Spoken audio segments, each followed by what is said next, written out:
hecho ni una constitución. Són les 9:46 del matí. Els últims minuts de la tertúlia d'este divendres els dedicarem a la lluita contra el càncer, a les noves armes que cada dia s'incorporen a aquesta batalla mèdica. L'Hospital La Fe de València acaba de posar en marxa la nova unitat d'oncologia radioteràpica i ho fa amb noves màquines més precises i efectives. Màquines que permeten curar més tumors i atendre més pacients. Entre les novetats està, per exemple, este aparell que veuen, és un accelerador lineal d'última generació. A Espanya només n'hi ha un altre d'igual. El de La Fe estarà operatiu en breu i això permetrà traslladar definitivament el tractament d'oncologia radioteràpica de l'antiga Fe a la nova, al nou hospital. Unes instal·lacions on cada any es podran atendre 1.500 pacients. Això vol dir que són uns 500 pacients més dels que podien atendre fins ara.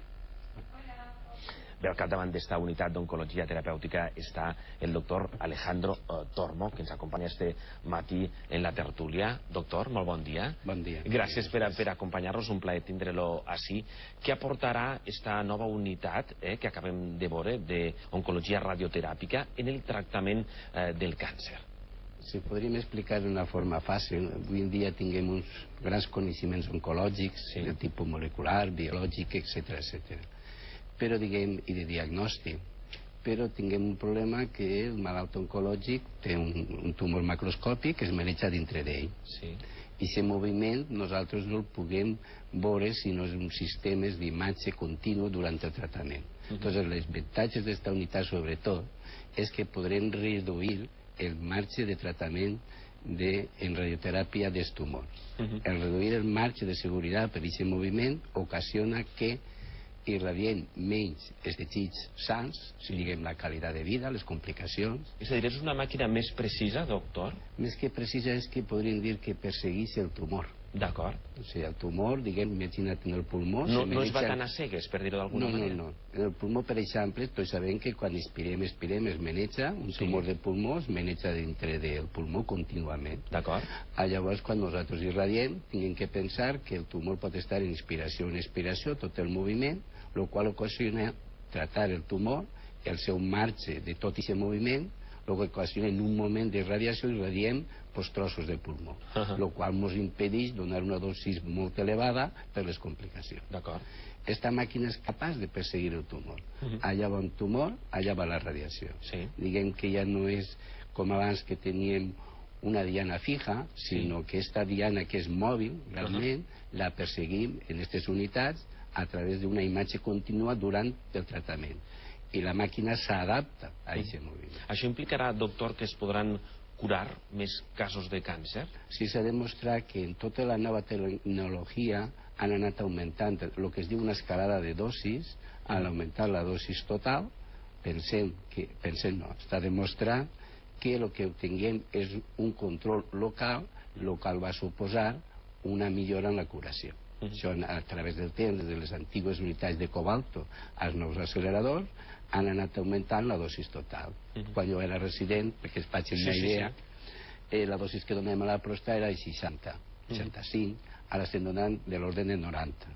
Greix és una unitat, com podria ser el metro per a gent normal, i se considera que si alcancem el 100 anem a curar a tots els malalts el problema local. A vegades n'hi ha altres coses. D'acord. Esta tecnologia, esta teràpia a través de la radioteràpia, és una teràpia, si em permet, substitutiva de la cirurgia? És a dir, només amb la radioteràpia es poden curar càncers sense recórrer a la cirurgia? Bueno, està clar que entrem en competició amb la cirurgia perquè tot és un tractament local i diguem que el nostre bisturí és la radiació, és dirigit per màquines per imatge, com està intentant fer també la cirurgia, i per suport. O sigui, tot tumor que el problema és local pot entrar en competència a la cirurgia i la radioteràpia. Això és un bon missatge, perquè moltes vegades als pacients de càncer, quan els diuen això no ho podem operar, hem de fer radioteràpia, a voltes es pensen que és que no té solució, que opten per la radioteràpia perquè com no es pot operar no hi ha eixida. Això és un bon missatge, és a dir, la radioteràpia també és una manera de curar el càncer. Se suposa que el 50 o 60% de tots els malalts oncològics se van tractar en radioteràpia en intenció curativa. el que representa, i és una substitució de la cirurgia. Realment hi ha casos clínics, la pròstata, perquè està més a dir que els resultats clínics de curació és exactament igual en la cirurgia que en la radioteràpia. Malalt pot optar per una de les dues opcions. Sempre som conscients que la radioteràpia, com la quimioteràpia, té uns efectes secundaris sobre els pacients. Amb aquesta nova unitat oncològica de la FE, es redueixen també les seqüeles que provoca el tractament de radioteràpia en els pacients?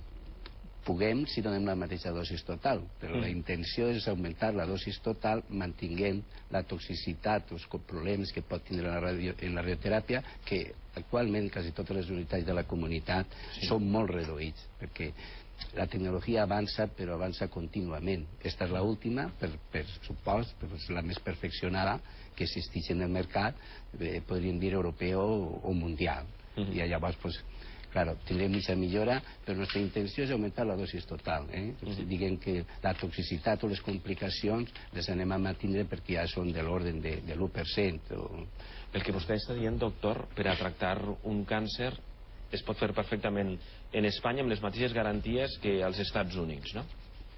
Exactament, els coneixements oncològics són els mateixos, les unitats tecnològiques, inclús algunes són de cases americanes, vull dir, la tecnologia, que és l'important del nostre servei, i la informàtica ja és, internacional, no existeix ninguna diferència en els Estats Units que existeix. Nosaltres creiem que el servei de radioteràpia oferta de la FE o de la comunitat tractaments o tecnologia perquè ningú malalt de la comunitat se tinga que tractar fora de la comunitat. I amb les mateixes garanties, això és important dir-ho. Les mateixes o més. O més garanties encara. Perdona que siga optimista, perquè és l'última unitat que se posa a actuar, és una evolució diferent als altres acceleradors, i sembla que igual o més que en altres llocs. S'ha de ser optimista, sobretot per als malalts de càncer que ens puguen estar veient. Aquest missatge d'optimisme és fonamental. Quan sentia abans que optimista i realista, doncs és així. Soc realista i optimista. Realista i optimista, important això. També destacar que hi ha coses que funcionen i que funcionen molt bé, que a voltes pareix que l'economia i la crisi ho arrossega tot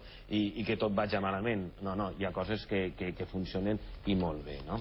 Sí, Julio. De eso quería yo preguntarle. Buenos días, doctor Tormo. Me gustaría, ayer recibieron ustedes en el servicio la visita del consejero de Sanidad, el señor Rosado. Atravesó por un pasillo, he visto unas imágenes en las que había personal sanitario del nuevo Hospital La Fe, pues con pancartas protestando por los recortes. Quería saber si el doctor Rosado le ha asegurado a usted como jefe de la unidad que si no se va a ver afectada esta unidad, esta maquinaria, esta apuesta por la nueva tecnología, por los recortes sanitarios del plan de la Generalitat, o le dijo que también le tocarán recortes como al resto. Bueno, no me dijo nada, pero en realidad nuestra unidad ya está comprada de hace tiempo. Digamos, se gastaron 17 millones de euros solo en tecnología, para que entienda la magnitud econòmica en una sèrie d'unidades. 17 milions d'euros, pràcticament són 3.000 milions de les antigues pessetes, no? Contesto en castellano, però si parlo en valencià són 17 milions d'euros solament per 3 unitats de tractament, i ja se pot imaginar el que significa aquesta tecnologia, i en renovació tecnològica durant 8 anys. Això ja està contratat i no va variar la tecnologia en l'Hospital La Fe durant 8 anys. Anem a tindre el desenvolupament que pot tenir qualsevol centre, i està previst que als 8 anys continuï aquesta tecnologia, que nosaltres considerem que seran 8 anys més, perquè no va tan ràpida la tecnologia, no? Llavors podem tindre en aquests diners 15 anys que la comunitat o l'Hospital La Fe tindrà la màxima tecnologia. Vull dir, no ens han dit de recortes perquè ya está donada, no sé cómo expresarlo, no hemos a dir res. Pero hay factores de personal, de turnos, etcétera, que sí pueden incidir en esa... La plantilla ya estaba establecida, pero no nos ha dicho nada específico, solamente vino a conocerlo, sí.